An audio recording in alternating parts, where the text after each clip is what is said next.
اللہ کریم سب سے بڑا ہے۔ نبی اکرم نور مجسم صلی اللہ تعالی علیہ وسلم اللہ کے محبوب مطلق ہیں۔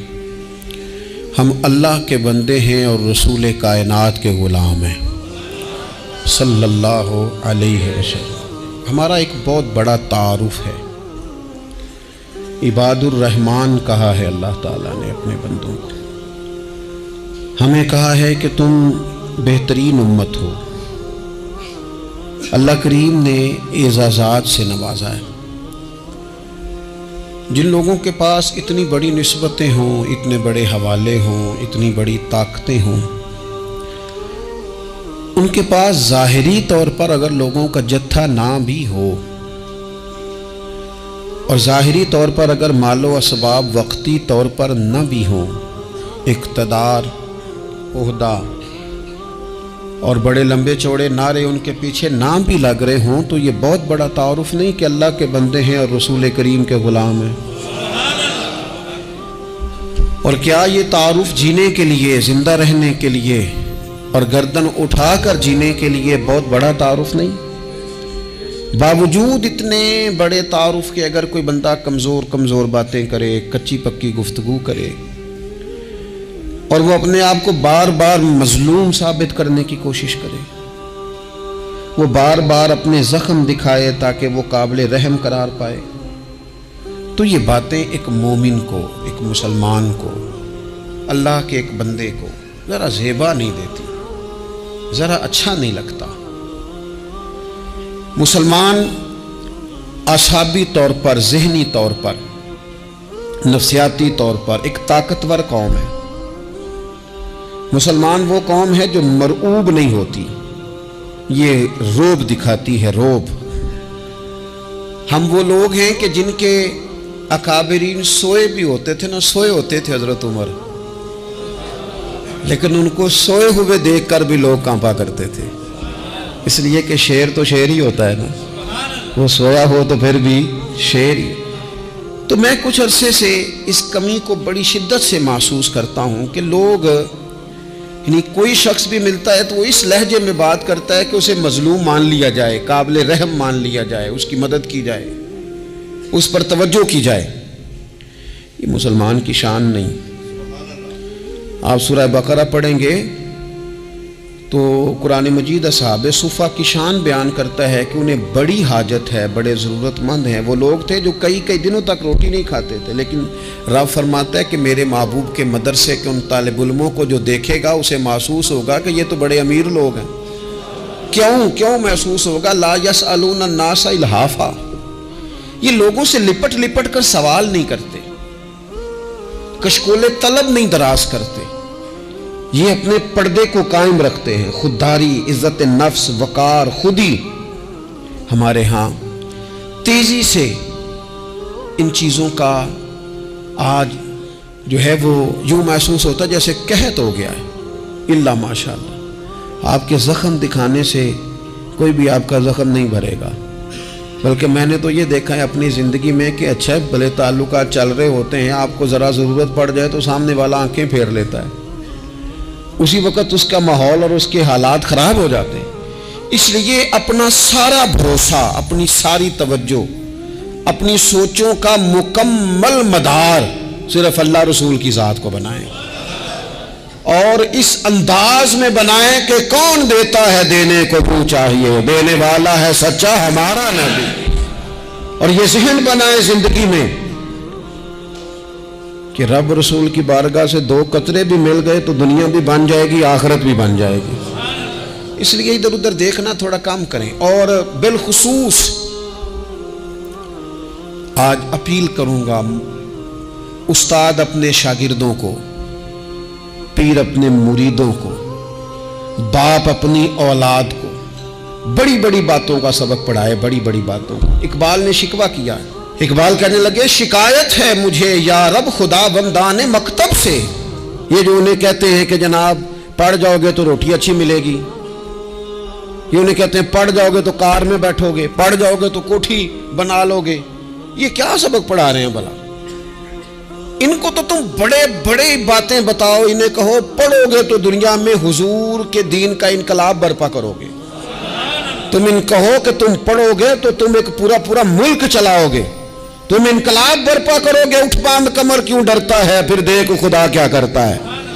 اقبال کہنے لگے یہ تم کیا سبق پڑھا رہے ہو کہ روٹی صحیح مل جائے گی، چندہ اکٹھا کرنے کا طریقہ آ جائے گا؟ کہنے لگے شکایت ہے مجھے یا رب خدا وندان مکتب سے، سبق شاہی ہے اور بچوں کو دے رہے ہیں خاک بازی کا۔ اڑنے والی تعلیم تھی اور یہ انہیں رینگنے کا سبق پڑھا رہے ہیں۔ تگڑی تگڑی باتیں بچوں کو سکھاؤ، تگڑی تگڑی۔ یہ پھر سارے نہ ڈھونڈتے پھریں کہ وہ فلانا جو ہے نا چاچا امیر ہے تو ماموں امیر ہے تو فلانی خالہ باہر ہے تو فلانا ذرا مہربانی، کوئی بھی نہیں مہربانی کرتا۔ مہربانی جب بھی کرتا ہے یا خدا کرتا ہے یا مدینے والے محمد مصطفیٰ کرتے ہیں۔ اپنی توجہات کبھی بچوں کو دیکھیں، حضرت لقمان اپنے بیٹے کو کیا کہتے ہیں؟ کہتے ہیں یا بنی اقم الصلاۃ وامر بالمعروف وانہی عن المنکر۔ حضرت لقمان اپنے بیٹے کو سمجھاتے ہیں، کہتے ہیں اے بیٹا نماز قائم کرنا، لوگوں کو بھلائی کا حکم دینا، برائی سے منع کرنا، وَاصْبِرْ عَلَىٰ مَا أَصَابَكَ، اور جب مصیبت پہنچے تو صبر کرنا، ادھر ادھر رونا دھونا نہ کرنا۔ نماز پڑھنا، بھلائی کا حکم دینا، برائی سے منع کرنا، اور اگر کوئی مصیبت پہنچے تو اس پر صبر کرنا۔ کتنے کام ہو گئے؟ 4۔ ایک نماز پڑھنی ہے، ایک بھلائی کا حکم دینا ہے لوگوں کو، ایک برائی سے، اور اگر کوئی مشکل آئے تو کیا کرنا ہے؟ ان ذالک من عزم الامور۔ فرمایا بیٹا یہ بڑی ہمت والے کام ہیں، ہمت والے کام کرنا، ہمت والے، طاقتیں اپنی قائم رکھنا، کمزور نہ پڑنا، لوگ تمہارے آنسو نہ دیکھیں، کوئی تمہیں تڑپتا نہ دیکھے۔ چھوٹا چھوٹا زخم لے کر لوگ سگنل پہ کھڑے، چھوٹی چھوٹی مجبوریاں لے کر لوگ مانگنے کے لیے دروازوں پر کھڑے ہیں۔ امت مسلمہ کا یہ مزاج نہیں، یہ وقار نہیں، یہ انداز نہیں۔ ہم تو بانٹنے والے لوگ ہیں۔ چلے مشکل آ جاتی ہے، زندگی میں ضروریات پڑ جاتی ہیں، قرضہ صحابہ بھی لے لیا کرتے تھے، لیکن یہ جو لہجے آج ہم نے اختیار کر لیے، کمزور ہو جانا، کچا پڑ جانا، غریبی کا رونا، یہ انداز اہل ایمان کا۔ بچوں کو طاقتور ہونا چاہیے۔ میرے نبی کریم صلی اللہ تعالی علیہ وآلہ وسلم نے نا ارشاد فرمایا، ایسا نہیں ہے کہ کوئی بندہ کمزور ہے تو وہ ناپسندیدہ ہے، یہ نہیں فرمایا کہ جو بزدل ہے تو وہ بڑا کوئی کٹا ہوا آدمی ہے، لیکن حضور فرماتے ہیں، صحیح مسلم میں حدیث موجود ہے، حضور فرمانے لگے طاقتور مسلمان نا اللہ کی نظر میں بزدل مسلمان سے زیادہ پیارا ہے۔ طاقتور ہے نا، اس کی شان زیادہ ہے۔ یہ جو با ہمت ہے، با حوصلہ ہے، جس کے اعصاب مضبوط ہیں، یہ رب کریم کی بارگاہ میں باوقار ہے، اللہ کے حضور اس کی قدر ہے۔ اور حضور علیہ الصلوۃ والسلام صحابہ کو دعائیں سکھایا کرتے تھے، اور تعلیم امت کے لیے خود بھی حضور وہ دعا فرمایا کرتے تھے، کہتے تھے اے اللہ بزدلی سے بچا، کنجوسی سے بچا، اے اللہ اس بڑھاپے سے بچا جو انسان کو بڑا پریشان کر دے۔ حضور دعائیں مانگا کرتے تھے۔ دیکھیں بیمار انسان ہو جاتا ہے، اگر وہ سوچے نا رب کی طرف سے ہے تو پھر بیماری کا لوگ بڑا مزہ لیتے ہیں، کیونکہ جب بندہ بیمار ہوتا ہے تو نفسانی خواہشات ساری ختم ہو جاتی ہیں۔ اور میں اکثر دوستوں سے کہتا ہوں کہ بعض چیزیں ایسی ہیں جو وجد میں لے آتی ہیں بندے کو، اگر وہ غور کرے تو۔ آپ یہ حدیث پاک سنیں، حضور علیہ السلام نے فرمایا بیمار کے ساتھ ضد نہ کرو کہ ضرور کھا، ضد نہ کرو، اس لیے کہ اللہ اسے کھلا بھی دیتا ہے، پلا بھی دیتا ہے۔ اب جب کسی کو پتہ چلے کہ میں بیمار ہوں تو رب مجھے کھلا پلا رہا ہے تو مجھے بتائیے بیماری کتنی پیاری لگے گی، بیماری میں کتنا سرور آئے گا۔ پھر تو انسان ہمیشہ چاہے گا کہ مجھے وہ چیزیں ملیں جو مجھے اللہ تبارک و تعالیٰ کی بارگاہ کے قریب کر دیں۔ دوسری بات یہ ہے کہ میدان میں جب انسان اترتا ہے نا تو اسے ایک بات اپنے ذہن میں رکھنی چاہیے کہ جیت اور ہار یہ اللہ تعالیٰ کے دست قدرت میں ہے، لیکن جب وہ لڑے تو جیتنے کے لیے لڑے۔ ہمارے ہاں نا بہت سارے لوگ لڑنے سے پہلے ہی ہارے ہوئے ہوتے ہیں، میدان میں نکلنے سے پہلے ہی وہ کمزور باتیں کر رہے ہوتے ہیں، ابھی سفر شروع نہیں ہوتا، وہ کہہ دیتے ہیں نہیں جناب آپ کی بات تو ٹھیک ہے پر کیسے ہوگا، کیوں کر ہوگا، لوگ تو آج کل چلتے ہی نہیں، بڑے مسئلے خراب ہیں۔ اور پھر کچھ لوگ ایسے ہیں جن کی باتیں سن کر بندے بیک گیئر لگا لیتے ہیں، اور میں نے دیکھا باتیں کرنے والے وہیں رہتے ہیں اور کام کرنے والے کہاں سے کہاں چلے جاتے ہیں۔ یہ یقینی نہیں کہ جیتیں گے، لیکن جب میدان میں اترے نا تو پھر ہمیشہ جیتنے کے لیے اترے۔ کوشش کریں کہ میں نے اس انداز میں نکلنا ہے کہ میں نے نہ جیتنا ہے۔ حضرت مولا علی شیر خدا کرم اللہ تعالی وجہ الکریم سے کسی بندے نے پوچھا حضور آپ ہر میدان میں کامیاب کیوں رہتے ہیں؟ فرمانے لگے جیت ہار تو رب کریم کے دستے قدرت میں ہے، لیکن جب میں اترتا ہوں نا میدان میں تو میں دشمن دیکھ کے پہلے ہی فیصلہ کر لیتا ہوں کہ میں نے اس کے پیٹ میں خنجر مارنا ہے کہ گلے پہ، میں جیتنے کے لیے میدان میں اترتا ہوں۔ تو آپ دیکھ لینا دیواریں ہلتی رہتی ہیں اور در کانپ جاتا ہے، علی کا نام سن کر اب بھی خیبر کانپ جاتا ہے۔ کیوں کہ کہتے ہیں میں ذہن بنا لیتا ہوں کہ میں اسے کاٹ کے لاؤں گا، میں ڈرتا اور سہمتا ہوا میدان میں نہیں اترتا۔ ذہن ہوتا ہے کہ آج لڑوں گا تو جیتوں گا، آج میں دیکھیں میں کیا کرتا ہوں۔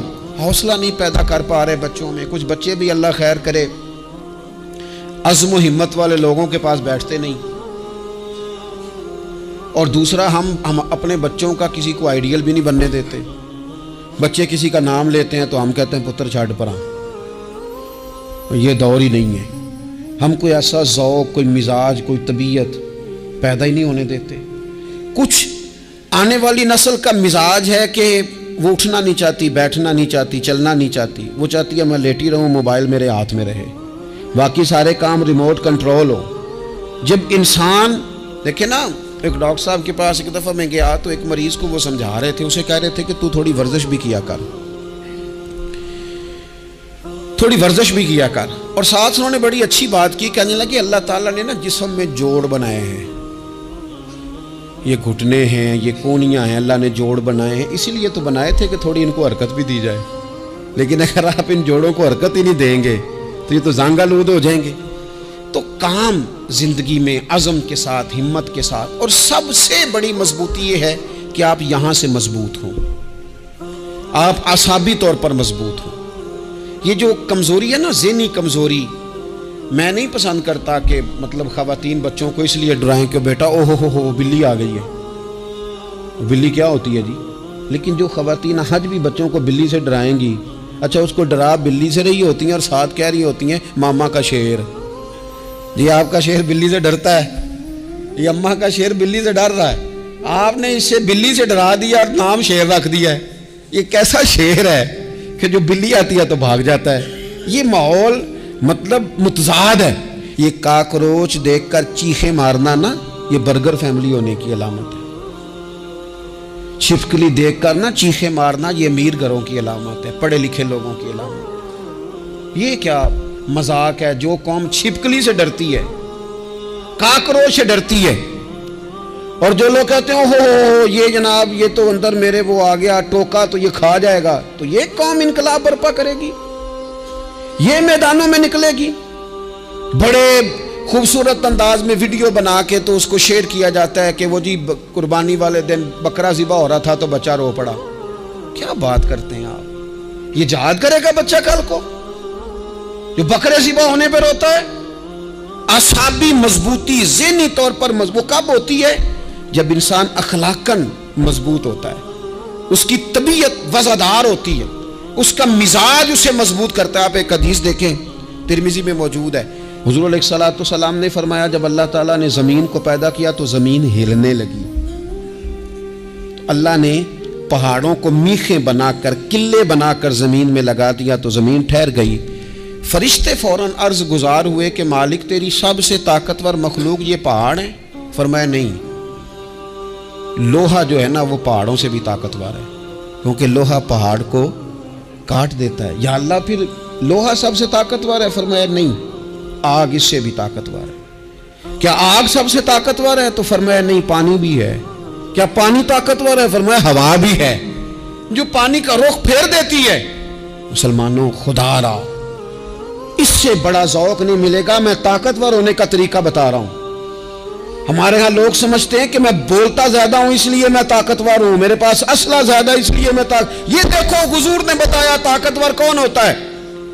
یا رسول اللہ پتھر پہاڑ طاقتور ہے؟ تو فرمایا نہیں، ان پر تو لوہا ہے، لوہا طاقتور ہے، نہیں اس پر تو آگ ہے، آگ طاقتور ہے، نہیں اس پر تو پانی ہے، پانی طاقتور، اس پر تو ہوا ہے۔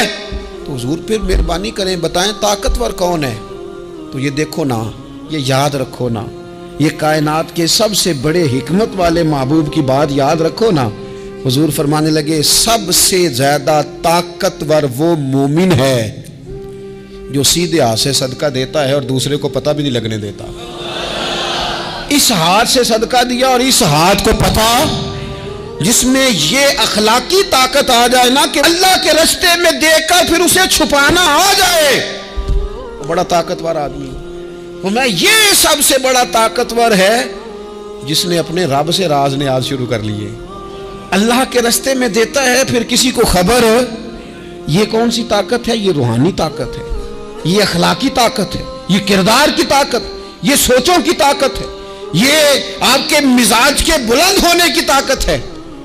لیکن اگر مسجد میں ٹائلیں لگوا کر بھی ایک ٹائل پہ نام لکھوا لیا ہے، اگر کہیں تعاون کر کے بھی کہا میرا ذکر کرو، کوئی خدمت کر کے کہا میرا نام لو، پھر آپ کمزور ہیں، پھر آپ طاقتور نہیں ہیں، پھر آپ نے بزدلوں جیسا کام کیا، پھر آپ نے وہ رنگ اختیار کیا ہے جو شاید آپ کو ذہنی طور پر بڑی کوفت میں مبتلا کر دے۔ تو اعصابی طاقت، اعصابی قوت، آپ دیکھیں حضرت صدیق اکبر رضی اللہ تعالیٰ عنہ، حضور نے تربیت کی تھی نا۔ میں ذمہ داری سے کہتا ہوں کہ تعصب کی اینک نہ کسی نے پہنی ہو، ورنہ کائنات میں عشق کی داستان ختم ہو جاتی ہے جناب صدیق اکبر پر۔ جو پیار انہوں نے مدینے والے محبوب سے کیا ہے کوئی کر ہی نہیں سکتا۔ اور ہر وقت کی جدائی، ہر وقت کی، یعنی بیٹھے بیٹھے نا حضور کے وصال کے بعد بیٹھے بیٹھے حضرت صدیق اکبر اٹھ کے نا تو ایک رستے پہ چلنا شروع ہو گئے۔ کسی نے پوچھا ابو بکر کہاں جا رہے ہو؟ کہنے لگے یار ایک دن نا محبوب 2-3 دن کے لیے کہیں گئے تھے، اس رستے واپس آئے تھے، جنہاں دے دل پر جانی وچھڑن کون روے پھر تھوڑا، یہ سب روگاں دا روگ محمد جس دا نام بچھوڑا۔ پریشان ہوں تو دل کر رہا پتہ نہیں یہاں سے آ نہ جائیں۔ اتنا زیادہ محبوب کی غلامی اور نبی پاک کی محبت کا ذوق، لیکن اعصابی طور پر مضبوط کتنے تھے؟ حضور کے وصال کے بعد جس بندے نے اپنے پروں کے نیچے پوری امت کو سنبھال لیا ہے نا، اس کا نام بھی ابو بکر صدیق ہی ہے۔ ایسے ایسے سنبھال لیا، سب سنبھال، دکھ سب سے زیادہ لیکن سنبھالا۔ کوئی زکوٰۃ کا منکر پیدا ہو رہا ہے، کوئی ختم نبوت پہ حملہ کر رہا ہے، کوئی کچھ ہو رہا ہے، کوئی کچھ ہو رہا ہے، ابو بکر صدیق نے فرمایا سارے لشکر روانہ کرو، جہاں جہاں حضور نے فرمایا تھا جہاد کرو۔ فرمایا جو ایک رسی بھی زکوٰۃ کی نہیں دے گا وصول کریں گے۔ لوگوں نے کہا حضور حالات بڑے اور طرح کے ہیں، کیسے کام چلے گا؟ حضرت عمر جیسے دلیر بندے بھی کہنے لگے جناب یہ نظام کیسے چلے گا؟ تو ابو بکر صدیق فرمانے لگے عمر تجھے تیری ماں روئے، تم بڑے مضبوط مزاج کا تھا، یہ مجھے کیا پیغام دے رہا ہے؟ فرمایا عمر یاد رکھ اگر میں مدینہ منورہ میں اکیلا بھی رہ گیا اور جنگل کے درندے میرا آ کے گوشت بھی نوچ کے لے گئے تو پھر بھی میں ان اصولوں پر کھڑا رہوں گا جن اصولوں پر مدینے والے رسول نے مجھے کھڑا کیا ہے۔ ذرا گنجائش نہیں، ہم یہاں سے مضبوط لوگ ہیں، یہاں سے ذہنی بلندی، ذہنی پختگی، یہ حسن ہے زندگی کا۔ یہ کیا بات ہوئی؟ پرسوں فیصلہ کوئی اور تھا، سویرے پروگرام کوئی اور بن گیا، کل فلانے کا مرید تھا، آج مجھے فیض نہیں ملا ادھر جا رہا ہوں، پرسوں فلانے کو استاد بنا بیٹھا تھا، آج میرا پروگرام بدل گیا ہے، کل میری سوچیں اور تھیں، آج میری سوچیں اور ہیں۔ جو قوم ساری زندگی تعین ہی نہ کرے وہ کام کیسے کرے گی؟ جو رستے کا آغاز ہی نہ کرے وہ منزل پر کیسے پہنچے گی؟ تو کمزور باتوں سے نکلیں، بزدلانہ سوچوں سے باہر آئیں، طے کریں زندگی میں یہ کچھ ہم نے کرنا ہے۔ میں نے کہا ہے نکلیں میدان میں جیتنے کے لیے، پھر رب کی مرضی ہے، پھر اللہ کی مرضی ہے۔ ساری زندگی صحابہ پر قرض رہا، قرضے بھی رہے، خدمتیں بھی ہوتی رہی، جہاد بھی ہوتے رہے، ڈیوٹیاں بھی ہوتی رہیں، سارے کام ہی ہوتے رہے، ہمارا یہ مزاج ہے، ایک دو کھا گیا ہے ساری خوشیاں ہی گئیں، بس سارا کچھ ختم کر بیٹھتے ہیں. تو تھوڑی سی نا مضبوط دیکھیں. اچھا یہ حضرت ابو بکر کا حال ہے تو جناب عمر کی کیفیت کیا ہے؟ کلمہ پڑھتے ہی حضرت عمر نے فرمایا یا رسول اللہ، جب آپ سچے، قرآن سچا، اسلام سچا، تو چھپ کے نماز پڑھنے کا کیا مطلب ہے؟ فرمایا ابھی تعداد ہی کوئی نہیں، 40 تو مسلمان ہیں. عرض کی حضور مہربانی کریں نا، آپ صرف اجازت دیں. 20 لوگوں کی صفیں بنا دی گئیں. ایک صف کے آگے حضرت عمر ہیں، ایک صف کے آگے حضرت امیر حمزہ ہیں. جناب عمر کہنے لگے چونکہ آپ اللہ کے رسول ہیں تو لہٰذا نماز بھی آج اللہ کے گھر میں ہی پڑھی جائے گی. تو حضرت عمر بیت اللہ شریف کے بیچ کھڑے ہو کے نعرہ لگاتے ہیں، فرماتے ہیں میں عمر ہوں، تم مجھے بھی جانتے ہو، میرے باپ کو بھی جانتے ہو، تم میرا قبیلہ بھی جانتے ہو، میں نے پڑھ لیا ہے محبوب کا کلمہ.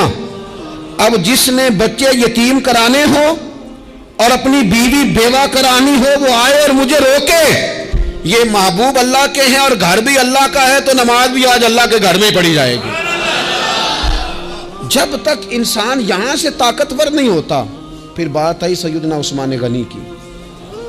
میں پہلا وہاں اونا رنداں تو جنہیں کھلی بغاوت کی تھی، ہے پورا قبیلہ اور طرف ہے. عثمان تیرے گھر میں مال ہے، دولت ہے، وزاداری ہے، لوگ سارے کیا کریں گے؟ والد مخالف، چچا مخالف. حضرت عثمان غنی جیسے آدمی کو پکڑ کے باندھ دیا گیا گھر میں. پر عثمان غنی کہنے لگے میں ان بزدلوں میں سے نہیں ہوں جو محبت بھی کریں اور اظہار بھی نہ کر سکیں، جو دعویٰ بھی کریں اور پھر ان کے اندر طاقت اظہار بھی نہ ہو. فرمایا تم جتنا باندھ سکتے ہو باندھ لو، تم اپنی دولتیں، حکومتیں اور اپنا جاہ و جلال سنبھال کے رکھو، ہم نے تو غلامی کا فیصلہ کر لیا ہے. اور پھر کی غلامی انہوں نے. اور جہاں تک بات ہے شیر خدا حضرت علی المرتضیٰ کی، حضرت علی المرتضیٰ شیر خدا کا تو یہ حال تھا کہ ساری زندگی میدان میں رہے. ایک دن حضور نے صرف فرمایا کہ آج آپ کو نہیں لے کے جانا، آپ تھوڑا نا میرے نائب بن کر، حضور کسی نہ کسی کو نائب بنا کے مدینے میں چھوڑ کے ایک دن صرف کہا نہیں لے کے جانا.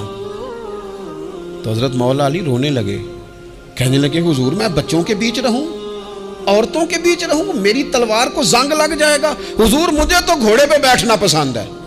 اچھا میں آپ کو ایک اور بات بھی عرض کروں، پہلے بھی میں نے کہا تھا پھر کہتا ہوں، کچھ لوگ پڑھے لکھے ہوتے ہیں بہادر نہیں ہوتے.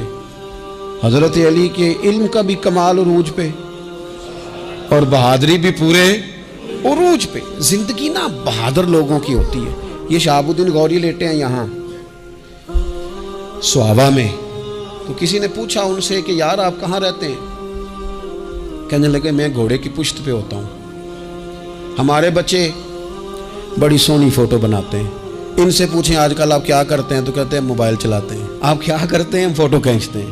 آپ کیا کرتے ہیں؟ کہتے ہیں وہ نا مجھے ایسا عجیب مسئلہ ہے موبائل کا کہ بچوں کی نا مطلب میں کئی دفعہ سوچتا ہوں کہ اگر انہیں کچھ 4 گھنٹے موبائل سے علیحدہ رہنا پڑا نا تو ہو سکتا ہے کہ ان کو ڈاکٹر کو بھی دکھانا پڑ جائے، اتنی کو بری حالت ہو گئی. مجھے ڈھیر سارے دوست کہتے ہیں جی آپ ٹیلی فون پہ ملتے نہیں. میں نے کہا میں پہلے ملا کرتا تھا جب تک لوگوں کی جیب میں موبائل تھا، جب سے لوگوں نے ہاتھ میں پکڑ لیا نا تو پھر تو ایک دن میں 100 نمبر ملتا ہے، تو پھر آپ کیسے موبائل پہ رہیں گے؟ پھر تو ایک ہی کام ہے، یا فون سنیں گے یا کوئی اور کام کریں گے. تو تھوڑی سی ہمت والی زندگی گزاریں. بزدلانہ باتیں، کمزور باتیں ہمارے بچوں کو بھی کمزور کر دیں گی. یہ کچھ نہیں کر سکیں گے. حضرت سیدنا عبداللہ بن زبیر رضی اللہ تعالیٰ عنہ یہ مدینہ منورہ میں پیدا ہونے والے سب سے پہلے بچے ہیں. حضرت سیدنا ابوبکر صدیق رضی اللہ تعالیٰ عنہ کے نواسے ہیں. حضور کے پھپھو جناب صفیہ کے پوتے ہیں اور عشرہ مبشرہ صحابی حضرت زبیر بن عوام ان کے بیٹے ہیں. شروع سے ہی بڑے بہادر تھے. ایک دن کچھ بچے گلی میں کھیل رہے تھے تو ایک شخص نے آ کے نا چیخ ماری، ڈرایا، سارے بچے بھاگ گئے. جناب عبداللہ ابن زبیر کہنے لگے کیوں بھاگتے ہو؟ اب چیخوں سے بھی ڈرو گے؟ واپس آؤ سارے، میں تمہارا امیر ہوں، آؤ ذرا اس پر حملہ کریں. ہم سارے بھاگے اور یہ اکیلا کھڑا رہے. اس پر حملہ کیا، وہ ڈرانے والا خود ڈر کے بھاگ گیا. تھوڑا سا نا مزاج، ذہن، طبیعت دیکھیں نا، بدتمیزی اور چیز کا نام ہے لیکن گفتگو کا مضبوط ہونا یہ اور چیز کا نام ہے. بچوں کو جب پوری طرح یہاں تو ہم ان کو اس قدر زیادہ کمروں میں بند رکھتے ہیں کہ جب وہ نکلتے ہیں باغی ہو جاتے ہیں. یہاں پھر یہ ہوتا ہے کہ ان کے اندر جو صلاحیتیں ہوتی ہیں وہ پوری طرح دب جاتی ہیں. وہ جو کیفیات ہوتی ہیں جو ایک مردانہ وصف میں ہونی چاہیے ان کے اندر موجود نہیں ہوتی. اقبال کہتے ہیں آئین جواں مرداں حق گوئی و بے باکی، اللہ کے شیروں کو آتی نہیں روباہی. اور یہ جو سہمے دوست ہیں نا، بالخصوص غریب طبقے سے، ان سے میں عرض کروں گا کبھی کسی کی گاڑی دیکھ کر مرعوب نہیں ہونا، کبھی کسی کے مہنگے کپڑوں کے روب میں نہیں آنا، کبھی نہیں. حالات کے سہمے ہوئے لوگوں کو بتا دو حالات بدل جاتے ہیں، ایک جیسے نہیں رہتے. کبھی کمزور نہ پڑیں اور جگہ جگہ اپنے دکھ بھی نہ بتائیں، جگہ جگہ اپنے دکھ نہ بتائیں. ہمت کریں. اور ایک شاعر نے کہا تھا کہ با ہمت لوگ کبھی ہارا نہیں کرتے، یا وہ جیت جاتے ہیں یا کچھ سیکھ جاتے ہیں. وہ نا میدانوں میں رہتے ہیں، کمزور نہ پڑیں. یہ جو اتنا لمبی لسٹ بن گئی ہے نا، اتنی لمبی لسٹ مانگنے والوں کی، اتنا لمبی فہرست ہو گئی ہے ہر سگنل پہ، ہر چوک میں، ہر رش والی جگہ پہ. یہ بتاتی ہے کہ لوگ اس کو آر ہی نہیں سمجھتے، کمزوری نہیں سمجھتے، طاقت والا مزاج. حضرت عمر بہادر تھے تو بہادر لوگوں کو پسند بھی بڑا کرتے تھے. حضرت عبداللہ ابن زبیر چھوٹے تھے، بچوں کے ساتھ کھیل رہے تھے، اور یہ وہی حضرت عبداللہ ابن زبیر ہیں جو بعد میں امام حسین کے قاتلوں کے سامنے ڈٹ کے کھڑے ہو گئے اور انہوں نے اعلانیہ ان لوگوں کا بائیکاٹ بھی کیا اور ان لوگوں کے ساتھ صف آرا بھی ہوئے. حضرت عبداللہ ابن زبیر، اور فرماتے ہیں کہ میری ماں 90 سال سے زیادہ عمر تھی حضرت اسماء بنت ابی بکر کی. جب میں نے انہیں کہا نا اماں وقت آ گیا ہے شہادت کا، تو میری اماں مجھے کہنے لگی پتر میدان میں رہنا. میدان میں بکرے کو ذبح ہوتے وقت تکلیف ہوتی ہے، جب اس کی کھال اتاری جائے پھر کوئی تکلیف نہیں ہوتی. ایسے ہی کمزور نہ پڑنا. ہمارے ہاں تو لوگ کہتے ہیں نا پتر اندروں کنڈی لے لا، ساڑی نہیں لڑائی. اور جب ہمارے گھر آگ آئے گی پھر اسے ہم بند کریں گے، ابھی نہ تو بالکل باہر نہ نکلنا. کیسے قوم آگے بڑھے گی؟ جرتیں کیسے پیدا ہوں؟ اور جو کچھ کہہ نہیں سکتے وہ منوائیں گے کیسے؟ جو بات کرنے کی طاقت نہیں رکھتے وہ اپنا منوائیں گے کیسے؟ حضرت عبداللہ ابن زبیر رضی اللہ تعالیٰ عنہ اپنے دوستوں کے ساتھ گلی میں کھیل رہے تھے، جناب عمر فاروق آ گئے. حضرت عمر فاروق کا جلال تھا، بچے ان کو دیکھ کے دوڑ گئے. حضرت عبداللہ ابن زبیر کھڑے ہیں. حضرت عمر قریب آئے، کہنے لگے پتر آپ کیوں نہیں دوڑے؟ حضرت عبداللہ ابن زبیر چھوٹے سے ہیں، کہنے لگے جی کیوں میں دوڑتا، میں نے کوئی جرم کیا ہے؟ تو میں نے غلطی کی ہے، بھلا کیوں دوڑوں؟ آرام سے کھیل رہے ہیں اور نہ ہم نے کوئی رستہ بند کیا، جگہ ہے آپ نے گزرنا تو گزر جائیں. چاہیے تھا نا حضرت عمر ناراض ہوتے، پر جناب عمر نے ماتھا چوم لیا. کہنے لگے کیا بات ہے بیٹا، ان چیزوں پر ذرا قائم رہنا. کہنے لگے جرم کی ہے، کیا مطلب ہے اس بات کا کہ فلانا ہے تو دوڑ جائے؟ کیوں دوڑیں جی؟ تو ہم نے جو قوم کو سکھانا شروع کیا ہے نا، لیکن فقر اور چیز ہے، درویشی اور چیز ہے، سادگی، لیکن ظلم سہنا اور چیز ہے.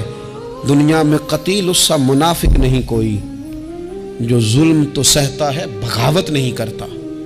اپنی زندگی میں عزم کو، ہمت کو، نظریے کو بلند کریں، مظلومانہ مزاج نہ پیدا کریں، بلا وجہ دکھ سنا کے اپنے آپ کو کمزور نہ کریں. یاد رکھیں اگر ہم اپنے دکھ کسی کو سنا رہے ہیں اور اپنے آپ کو بڑا غریب ثابت کر رہے ہیں تو ایسا نہ ہو کہ ہمارے بچے اس کا برا اثر لے جائیں. خودداری سے جینا سکھائیں، عزت نفس سکھائیں. ہر وقت گھر کے اندر، کلاس کے اندر، اپنے دوستوں کی جمعیت کے اندر کمزور باتیں نہ کریں، رو دھو کے وقت نہ گزاریں. رونے سے بھی رات گزر جاتی ہے، ہنسنے سے بھی رات گزر جاتی ہے، ناشکری سے بھی دن بیت جاتا ہے اور شکر سے بھی. لیکن بس بات اتنی ہے کہ شکر والوں کا ذرا صحیح بیت جاتا ہے، ہنسنے والوں کا ذرا صحیح بیت جاتا ہے. زندگی میں عزم کے ساتھ، ہمت کے ساتھ لوگ جس حال میں مرنے کی دعا کرتے ہیں، معاذ اللہ، لوگ جس حال میں مرنے کی دعا کرتے ہیں، ہم نے اس حال میں جینے کی قسم کھائی ہے. اللہ تعالی ہمیں سمجھنے کی توفیق عطا کرے. آخر دعوانا ان الحمدللہ رب العالمین.